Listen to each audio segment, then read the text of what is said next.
IBS হলে আমরা জানি যে আমাদের স্ট্রেস, অ্যাংজাইটি বা ডিপ্রেশন হয়। তো কীভাবে এগুলোকে ম্যানেজ করব? এগুলোকে ম্যানেজ করতে গেলে আমাদের কগনিটিভ বিহেভিয়ারাল থেরাপি করতে হবে। কিছু ওষুধ খেতে হতে পারে।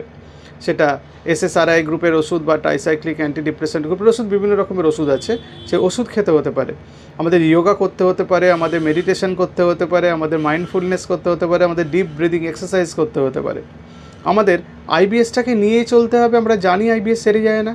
আইবিএস এমন কোনো অসুখও নয় যেটা পেটের মধ্যে ক্ষতও তৈরি করবে। এটা ফাংশনাল গ্যাস্ট্রোইন্টেস্টিনাল ডিসঅর্ডার। এটাকে নিয়ে চলতে গেলে আপনাকে নিজের মাইন্ডকে কন্ট্রোল করতে হবে। তার জন্য যা যা পদ্ধতি অবলম্বন করার করতে হবে এবং সেই ট্রিগারিং ফ্যাক্টরগুলোকে আপনাকে আইডেন্টিফাই করে নিতে হবে, যে ফ্যাক্টরগুলো আপনার আইবিএসকে বাড়িয়ে দিচ্ছে।